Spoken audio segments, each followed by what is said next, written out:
Hello guys, आज हम लोग लुसेंट सामान्य ज्ञान में भारत का इतिहास देखेंगे और इसमें प्राचीन भारत का इतिहास देखा जाएगा। ठीक है, तो स्टार्टिंग से करेंगे, शुरुआत से प्राचीन भारत का इतिहास, और बने रहिएगा अंत तक और बहुत अच्छा से समझिएगा। तो आइए स्टार्ट करते हैं। भारत का इतिहास। उत्तर में हिमालय से लेकर दक्षिण में समुद्र तक फैला यह उपमहाद्वीप भारतवर्ष के नाम से ज्ञात है, जिसे महाकाव्य तथा पुराणों में भारतवर्ष अर्थात भरत का देश तथा यहाँ के निवासियों को भारती अर्थात भरत की संतान कहा गया है। यूनानियों ने भारत को इंडिया तथा मध्यकालीन मुस्लिम इतिहासकारों ने हिंद अथवा हिंदुस्तान के नाम से संबोधित किया है। भारतीय इतिहास को अध्ययन के सुविधा के लिए 3 भागों में बांटा गया है: प्राचीन भारत, मध्यकालीन भारत एवं आधुनिक भारत। ये देखेंगे प्राचीन भारत यानी कि प्राचीन भारतीय इतिहास के स्रोत। इसमें है कि प्राचीन भारतीय इतिहास के विषय में जानकारी मुख्यतः 4 स्रोतों से प्राप्त होती है। पहला आता है धर्म ग्रंथ। पहला इसमें है धर्म ग्रंथ, इसके बाद दूसरा है ऐतिहासिक ग्रंथ, तीसरा विदेशियों का विवरण और चौथा पुरातत्व संबंधी साक्ष्य। धर्म ग्रंथ एवं ऐतिहासिक ग्रंथ से मिलने वाली महत्वपूर्ण जानकारी। भारत का सर्वप्राचीन धर्म ग्रंथ वेद है, जिसे के संकलनकर्ता महर्षि कृष्णद्वैपायन वेद व्यास को माना जाता है। वेद 4 हैं: ऋग्वेद, यजुर्वेद, सामवेद एवं अथर्ववेद। ठीक है, ऋग्वेद देखेंगे। ऋग्वेद ऋचाओं के क्रमबद्ध ज्ञान के संग्रह को ऋग्वेद कहा जाता है। ऋचाओं के क्रमबद्ध ज्ञान के संग्रह को ऋग्वेद कहा जाता है और इसमें 10 मंडल, 1028 सूक्त, बालखिल्य पाठ के 11 सूक्तों के सहित, ठीक है, 1028 होता है, एवं 10,462 ऋचाएँ हैं। इस वेद के ऋचाओं के पढ़ने वालों ऋषि को होत्री कहते हैं। इस वेद से आर्य के राजनीतिक प्रणाली एवं इतिहास के बारे में जानकारी मिलती है। विश्वामित्र द्वारा रचित ऋग्वेद के तीसरे मंडल में सूर्य देवता सावित्री को समर्पित प्रसिद्ध गायत्री मंत्र है। इसके 9वें मंडल में देवता सोम का उल्लेख है। इसके 8वें मंडल की हस्तलिखित ऋचाओं को खिल कहा जाता है। चतुर्वर्ण समाज की कल्पना का आदि स्रोत ऋग्वेद के 10वें मंडल में वर्णित पुरुष सूक्त है, जिसके अनुसार 4 वर्ण यानी कि ब्राह्मण, क्षत्रिय, वैश्य तथा शूद्र आदि पुरुष ब्रह्मा के क्रमशः मुख, भुजाओं, जंघाओं एवं चरणों से उत्पन्न हुए हैं। धर्मसूत्र 4 प्रमुख जातियों की स्थितियों, व्यवसायों, दायित्वों, कर्तव्यों तथा विशेषाधिकारों में स्पष्ट विभेद करता है। वामन अवतार के 3 पदों की आख्यान का प्राचीनतम स्रोत ऋग्वेद है। ऋग्वेद में इंद्र के लिए 250 तथा अग्नि के लिए 200 ऋचाओं की रचना की गई है। नोट: प्राचीन इतिहास के साधन के रूप में वैदिक साहित्य में ऋग्वेद के बाद शतपथ ब्राह्मण का स्थान है। अब देखेंगे यजुर्वेद देखेंगे। स्वर पाठ के लिए मंत्रों तथा बलि के समय अनुपालन के लिए नियमों का संकलन यजुर्वेद कहलाता है। इसके पाठकर्ता को अध्वर्यु कहते हैं। यह एक ऐसा वेद है जो गद्य एवं पद्य दोनों में लिखित है। अब देखेंगे सामवेद। सामवेद देखा जाएगा तो यह गाई जा सकने वाली ऋचाओं का संकलन है। सामवेद गाई जा सकने वाली ऋचाओं का संकलन है और सामवेद के पाठकर्ता को उद्रात्री कहते हैं। सामवेद के पाठकर्ता को उद्रात्री कहते हैं।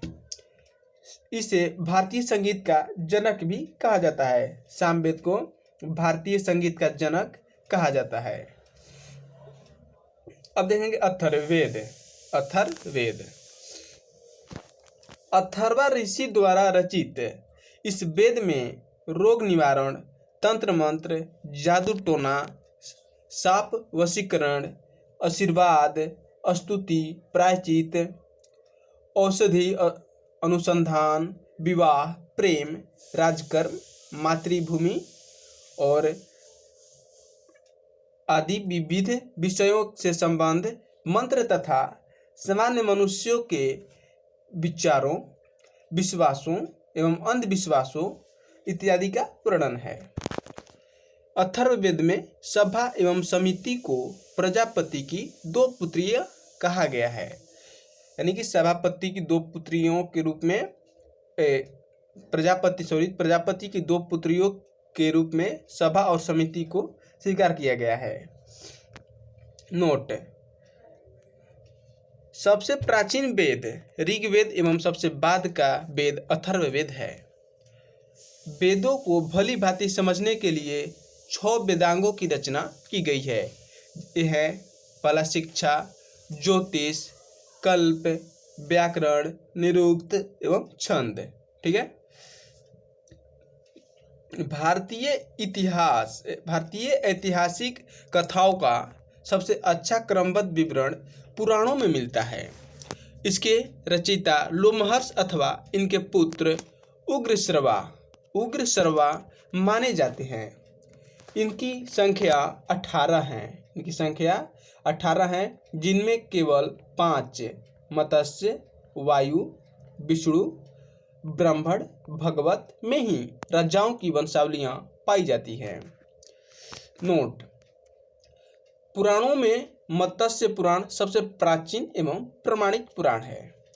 सबसे प्राचीन एवं प्रमाणिक पुराण मत्स्य पुराण है। अधिकतर पुराण सरल संस्कृत श्लोक में लिखे गए हैं। स्त्रियां तथा शूद्र जिन्हें वेद पढ़ने की अनुमति नहीं थी, वे भी पुराण सुन सकते थे। पुराणों का पाठ पुजारी मंदिरों में किया करते थे। स्मृति ग्रंथों में सबसे प्राचीन एवं प्रामाणिक मनुस्मृति मानी जाती है। स्मृति ग्रंथ जो है उसमें सबसे प्राचीन एवं प्रामाणिक मनुस्मृति मानी जाती है। यह शुंग काल का मानक ग्रंथ है। नारद स्मृति गुप्त युग के विषय में जानकारी प्रदान करता है। जातक में बुद्ध के पूर्व जन्म की कहानी वर्णित है। हिनयान का प्रमुख ग्रंथ कथा वस्तु है, जिसमें महात्मा बुद्ध का जीवन चरित्र अनेक कथानकों के साथ वर्णित है। जैन साहित्य को आगम कहा जाता है और जैन धर्म का प्रारंभिक इतिहास कल्पसूत्र से ज्ञात होता है। जैन ग्रंथ भगवती सूत्र में महावीर के जीवन कृत्यों तथा अन्य समकालिकों के साथ उनके संबंधों का विवरण मिलता है। अर्थशास्त्र के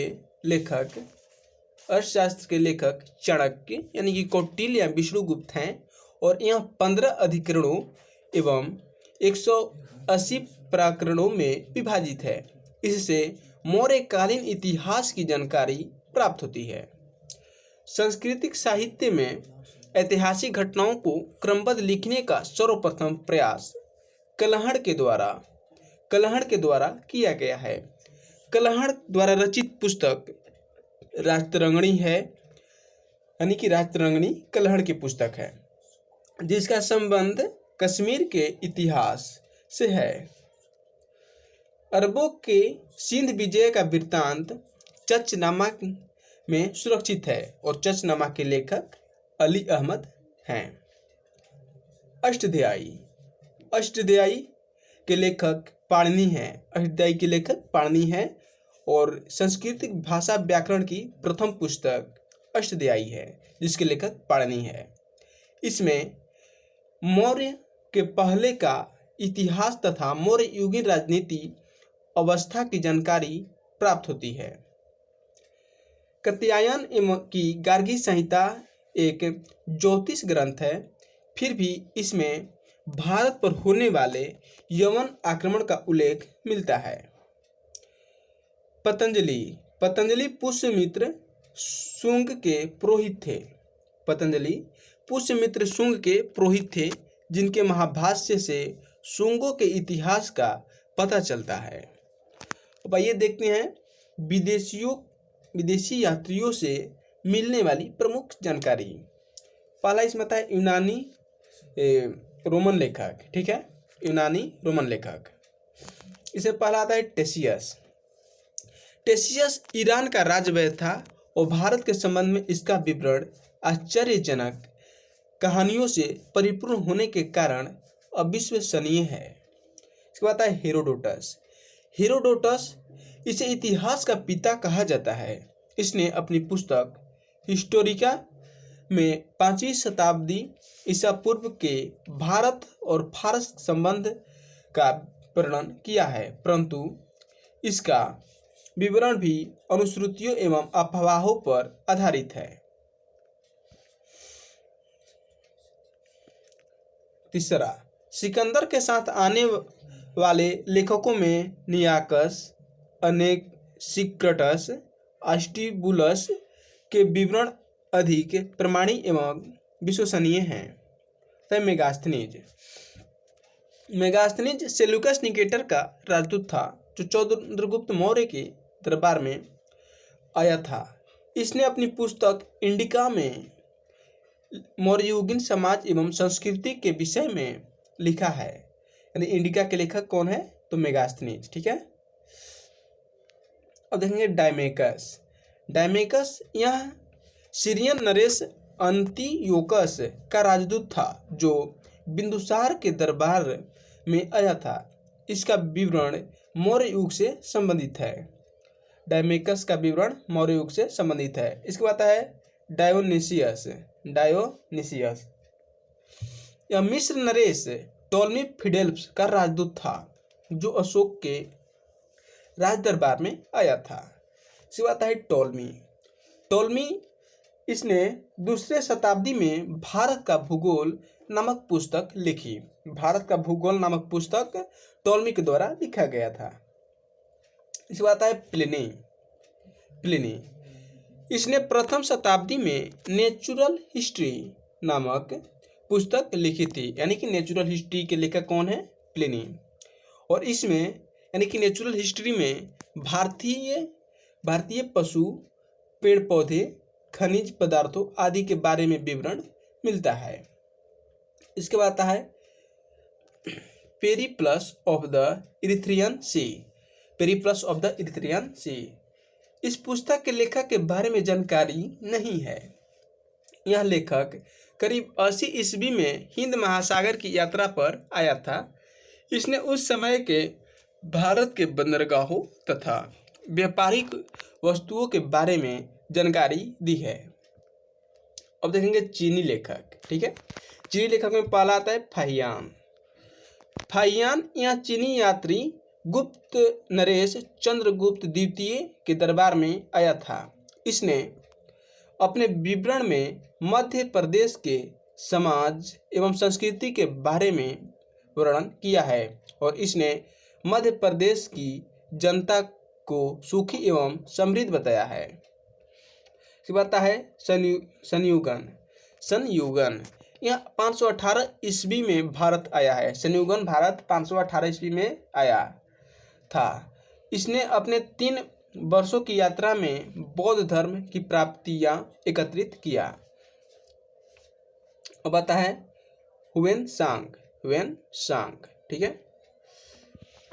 हुएनसांग यह हर्षवर्धन के शासनकाल में भारत आया था। हुएनसांग 629 ईस्वी में चीन से भारतवर्ष के लिए प्रस्थान किया। यह लगभग 1 वर्ष की यात्रा के बाद सर्वप्रथम वह भारतीय राज्य कपिसा पहुंचा। भारत में 15 वर्षों तक ठहरकर 645 ईस्वी में चीन लौट गया। वह बिहार में नालंदा जिला स्थित नालंदा विश्वविद्यालय में अध्ययन करने तथा भारत से बौद्ध ग्रंथों को एकत्र करके ले जाने के लिए आया था।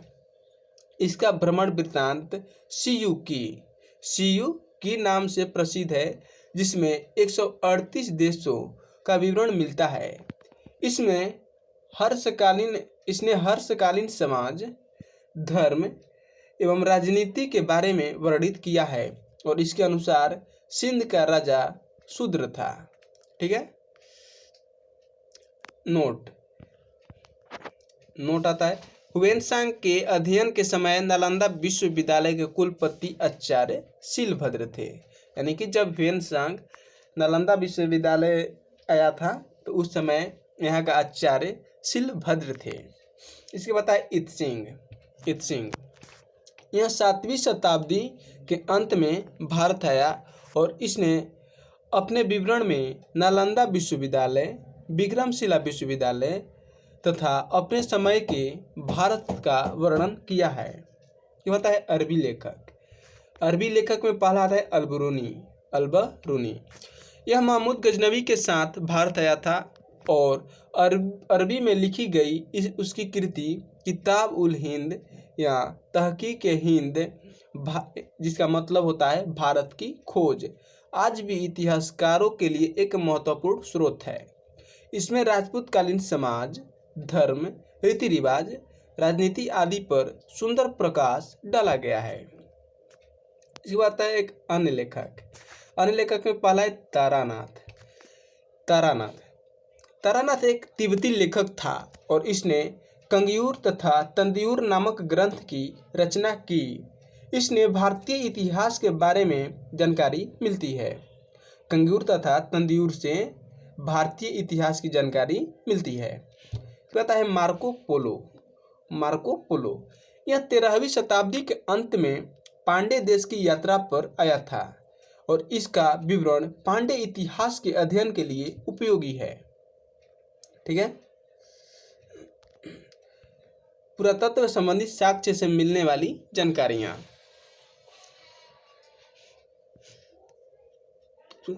1400 ईसा पूर्व के अभिलेख बुगाजकोई जिसका मतलब होता है एशिया माइनर से वैदिक देवता मित्र, वरुण, इंद्र और नातस्य, यानी कि नातस्य का मतलब अश्विनी कुमार के नाम मिलते हैं। इसके बाद है मध्य भारत में भागवत धर्म विकसित होने का प्रमाण यवन राजदूत हेलियोडोरस के बेसनगर यानी कि विदिशा गरुड़ स्तंभ लेख से प्राप्त होता है। सर्वप्रथम भारतवर्ष का जिक्र हाथी गुफा अभिलेख में है। यानी कि भारतवर्ष का जिक्र सर्वप्रथम हाथी गुफा अभिलेख में है।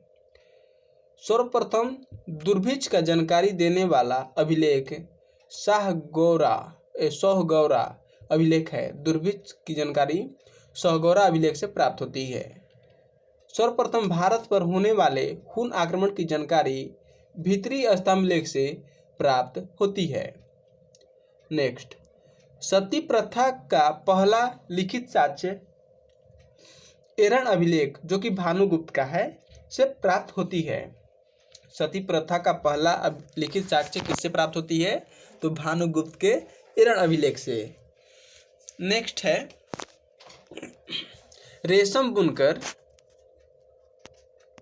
रेशम बुनकर की श्रेणियों की जानकारी मंदसौर अभिलेख से प्राप्त होती है। नोट: अभिलेखों का आशय इपिग्राफी कहलाता है। अभिलेखों का अध्ययन इपिग्राफी कहलाता है। कश्मीरी नौपाषाणिक पुरा स्थल बुर्ज होम से गर्तवास यानी कि गढ़ा घर का साक्ष्य मिला है। इसमें उतरने के लिए सीढ़ियां होती थीं। प्राचीन सिक्कों को आहत सिक्का कहा जाता है और इसी को साहित्य में करशापड़ कहा गया है। सर्वप्रथम सिक्कों पर लेख लिखने का कार्य यवन शासकों ने किया। समुद्रगुप्त की वीणा बजाती हुई मुद्रा वाले सिक्कों से उसके संगीत प्रेमी होने का प्रमाण मिलता है। नेक्स्ट, अरिकमेडु यानी कि जो कि पुडुचेरी के निकट है से रोमन सिक्के प्राप्त हुए हैं। नेक्स्ट देखेंगे प्रागैतिहासिक काल। इसमें कुछ इससे पहले इसमें कुछ दिया है, उसको देख लेते हैं यहाँ पे। ठीक है, अभिलेख और शासक। हाथी गुफा अभिलेख तिथि रहित अभिलेख है, जो कि तिथि रहित अभिलेख है। हाथी गुफा अभिलेख किस शासक का है? तो कलिंग राजा खरवेल का हाथी गुफा अभिलेख है। इसके बाद है जूनागढ़ यानी कि गिरनार अभिलेख। जूनागढ़ अभिलेख रुद्रदामन का है। रुद्रदामन शासक का जूनागढ़ अभिलेख है। कहता है नासिक अभिलेख गौतमी बलश्री का नासिक अभिलेख है। तो प्रयाग स्तंभ समुद्रगुप्त का है। एहोल अभिलेख पुलकेशिन द्वितीय का है। एहोल अभिलेख। मंदसौर अभिलेख के समय शासक था मालवा नरेश यशोधर्मन। ग्वालियर अभिलेख का संबंध प्रतिहार नरेश भोज से है। ठीक है, यानी ग्वालियर अभिलेख के समय शासक था प्रतिहार नरेश भोज। भित्री एवं जूनागढ़ अभिलेख स्कंदगुप्त का है। ठीक है, भित्री एवं जूनागढ़ अभिलेख स्कंदगुप्त का। देवपाड़ा अभिलेख बंगाल के शासक विजयसेन का देवपाड़ा अभिलेख है। ठीक है,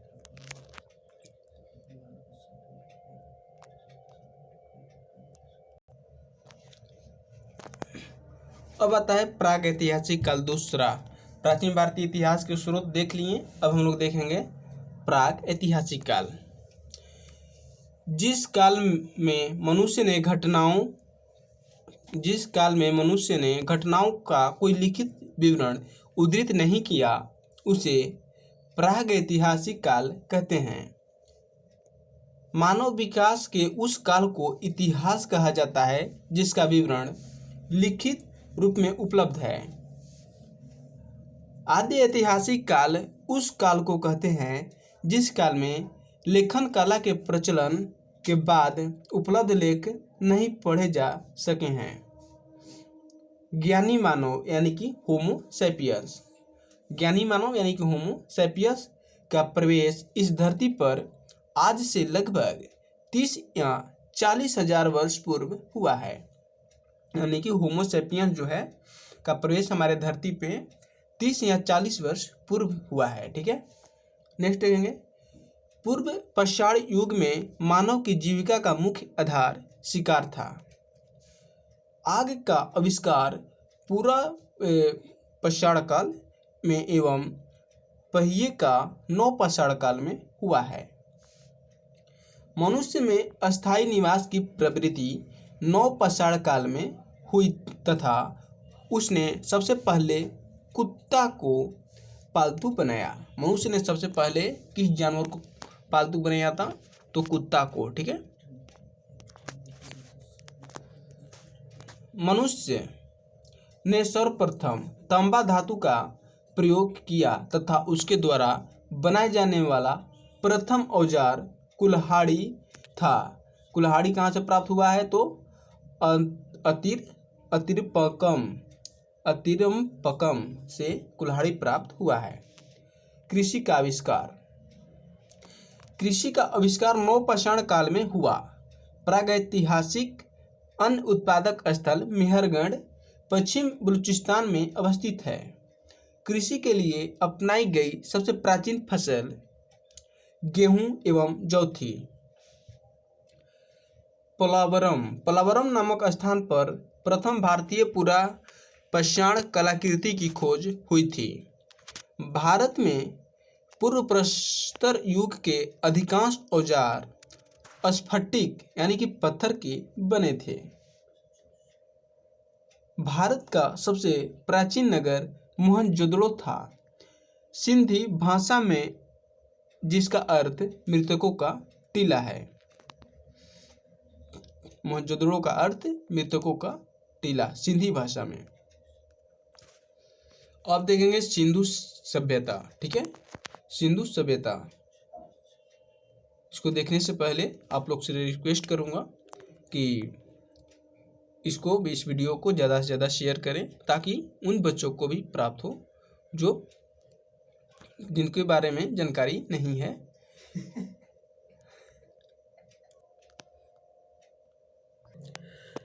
यानी कि जिनके बारे में जानकारी नहीं है उनके पास भी वीडियो चला जाए। ठीक है, और चैनल को सब्सक्राइब करना न भूलें। तो स्टार्ट करेंगे हम लोग सिंधु सभ्यता। ठीक है, रेडियो कार्बन 14 जैसी नवीन विश्लेषण पद्धति के द्वारा सिंधु सभ्यता की सर्वमान्य तिथि 2350 ईसा पूर्व से 1750 ईसा पूर्व मानी गई है। सिंधु सभ्यता की खोज राय बहादुर दयाराम साहनी ने की। यानी कि सिंधु सभ्यता की खोज किसने किया? तो राय बहादुर दयाराम साहनी।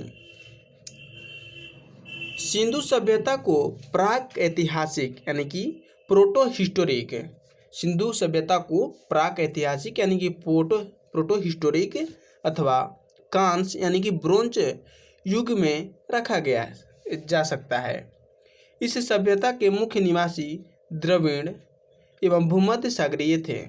सिंधु घाटी सभ्यता के मुख्य निवासी जो थे द्रविड़ एवं भूमध्य सागरीय थे।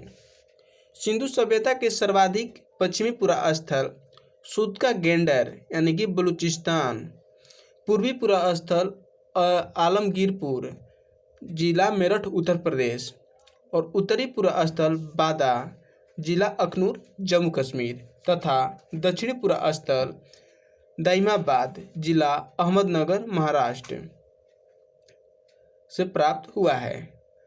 सिंधु सभ्यता या सैंधव सभ्यता नगरीय सभ्यता थी। क्वेश्चन पूछ देता है कि सिंधु सभ्यता एवं सैंधव सभ्यता कैसी सभ्यता थी, शहरी ग्रामीण कैसी? तो आप लोग क्या बताइएगा? शहरी यानी कि नगरीय। ठीक है, सैंधव सभ्यता से प्राप्त परिपक्व अवस्था वाले स्थलों में केवल 6 को ही बड़े नगर की संज्ञा दी गई है।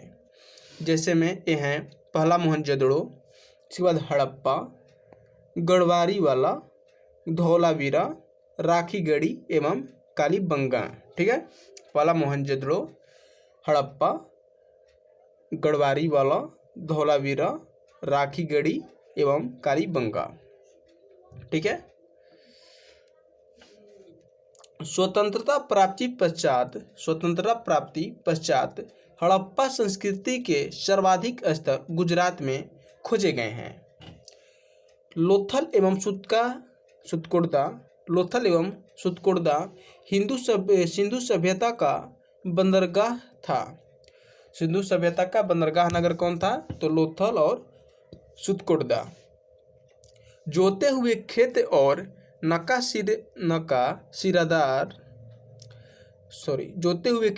नकाशीदार ईंटों के प्रयोग का साक्ष्य कालीबंगन से प्राप्त हुआ है। मोहनजोदड़ो से प्राप्त अनागार संभवतः सैंधव सभ्यता की सबसे बड़ी इमारत है। यानी कि सैंधव सभ्यता की सबसे बड़ी इमारत कौन है? अनागार, जो कि मोहनजोदड़ो से प्राप्त हुआ है। मोहनजोदड़ो से प्राप्त बृहद स्नानागार एक प्रमुख स्मारक है, जिसके मध्य स्थित स्नान कुंड, जिसकी लंबाई 11.88 मीटर है और चौड़ाई 7.01 मीटर तथा गहराई 2.41 मीटर है। नेक्स्ट, अग्निकुंड लोथल एवं कालीबंगा से प्राप्त हुए हैं। ठीक है, मोहनजोदड़ो से प्राप्त एक शिल्प पर 3 मुख वाले देवता यानी कि पशुपतिनाथ की मूर्ति मिली है, जिनके चारों ओर हाथी, गैंडा, चीता, भैंसा विराजमान हैं। नेक्स्ट, मोहनजोदड़ो से नर्तकी की एक कांस्य मूर्ति मिली है। नर्तकी की कांस्य मूर्ति कहाँ से मिली है? कांस्य मूर्ति तो मोहनजोदड़ो से मिली है। ठीक है, नेक्स्ट, हड़प्पा की मोहर पर सबसे अधिक एक श्रृंगी पशु का अंकन मिलता है, यानी कि एक सींग वाले पशु का अंकन मिलता है हड़प्पा के मोहरों पर। नेक्स्ट, मनके बनाने के कारखाने लोथल एवं चुनहुदड़ो से मिले हैं। मनके बनाने के कारखाने कहाँ से मिले हैं? तो लोथल और चुनहुदड़ो से। सिंधु सभ्यता की लिपि भाव चित्रात्मक है।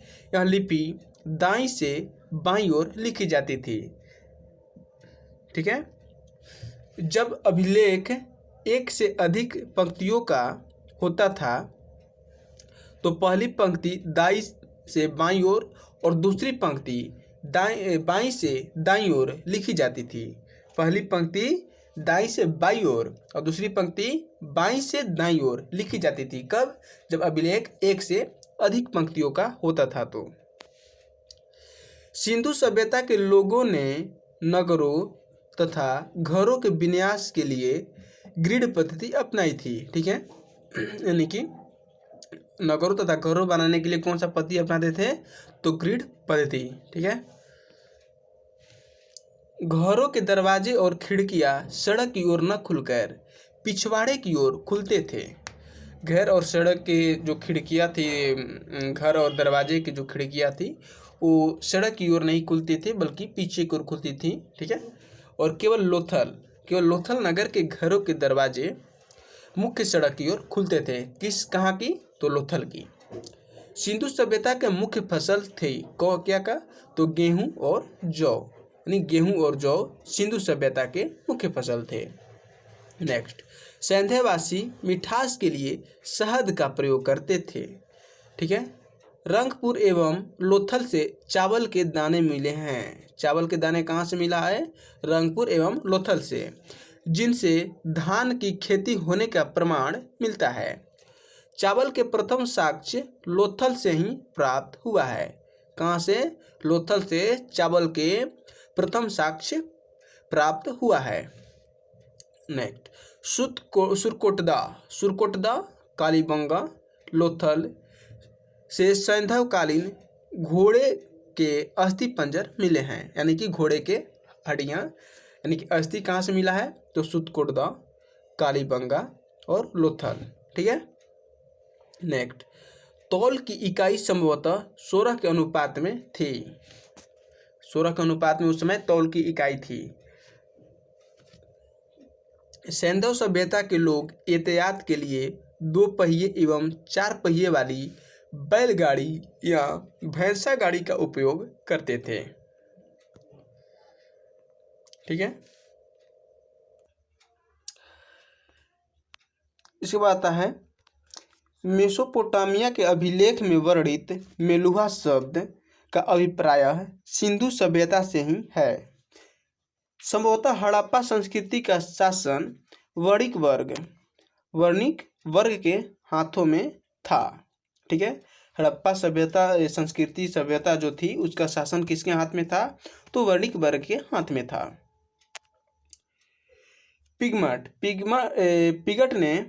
पिगट ने हड़प्पा एवं मोहनजोदड़ो को एक विस्तृत साम्राज्य की जुड़वा राजधानी कहा है। कौन? पिगट ने। सिंधु सभ्यता के लोग धरती को उर्वरता की देवी मानकर उसकी पूजा किया करते थे।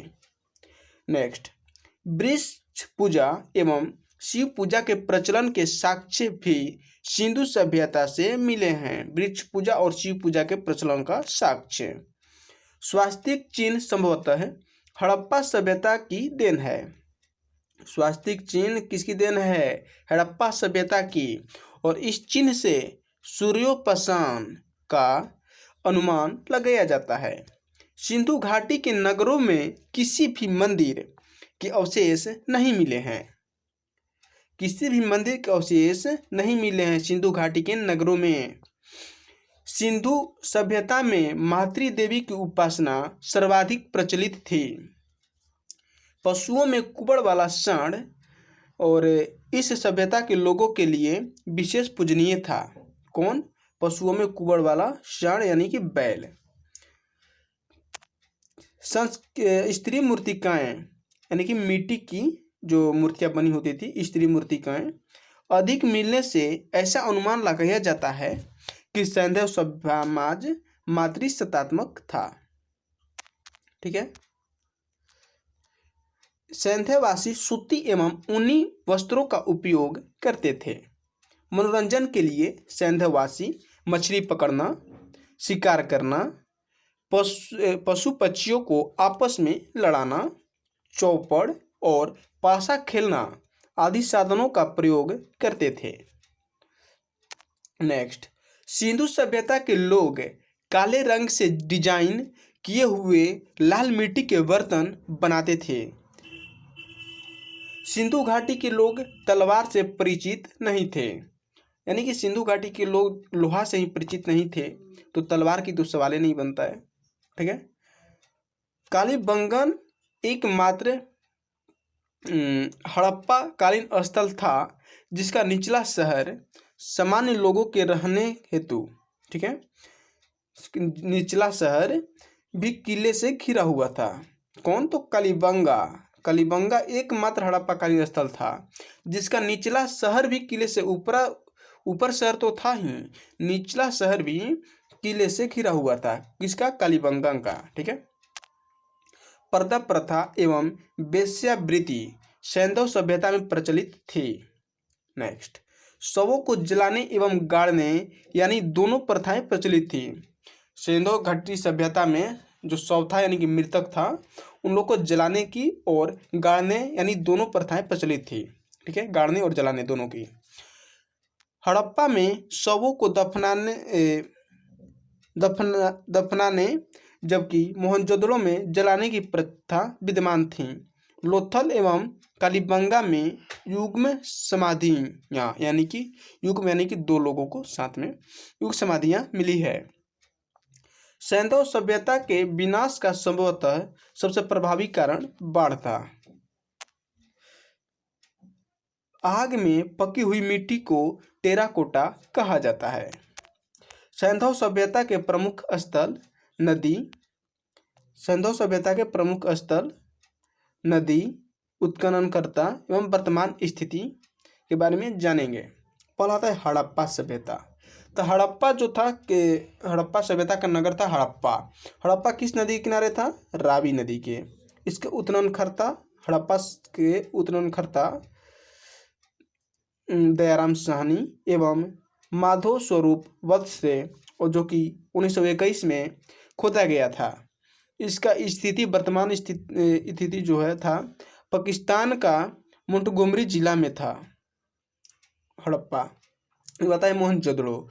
मोहनजोदड़ो सिंधु नदी के किनारे था। इसका रखाल दास बनर्जी ने 1922 में खोजा था और पाकिस्तान के सिंध प्रांत का लड़काना जिला में मोहनजोदड़ो अवस्थित था।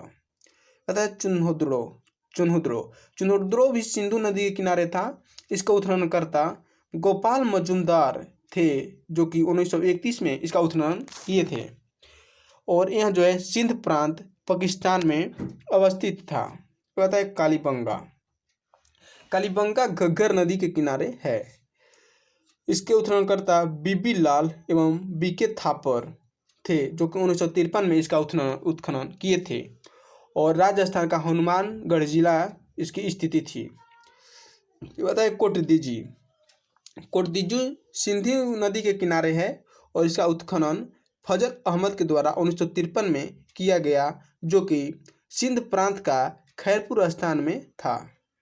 बताए रंगपुर मादर नदी के किनारे है, जिसका उत्खनन रंगनाथ राव द्वारा 1953-54 में किया गया था, जो कि गुजरात का कठियावाड़ जिला में था। इसके बाद आता है रोपड़। ठीक है, रोपड़। रोपड़ सतलज नदी के किनारे था, जिसका उत्खनन जगदत्त शर्मा के द्वारा किया गया था 1953 से 56 के बीच, और जो कि पंजाब का रोपड़ जिला में था। कौन? रोपड़। इसके बाद है लोथल। लोथल भोगवा नदी के किनारे है था, जिसका उत्खनन रंगनाथ राव द्वारा 1955 एवं 62 में किया गया, जो कि गुजरात के अहमदाबाद जिला में था। पता है आलमगीरपुर। आलमगीरपुर हिंडन नदी के किनारा था, जिसका उत्खनन जगदत्त शर्मा द्वारा 1958 में किया गया, और यह उत्तर प्रदेश का मेरठ जिला में है। पता है सुतका गेंडर।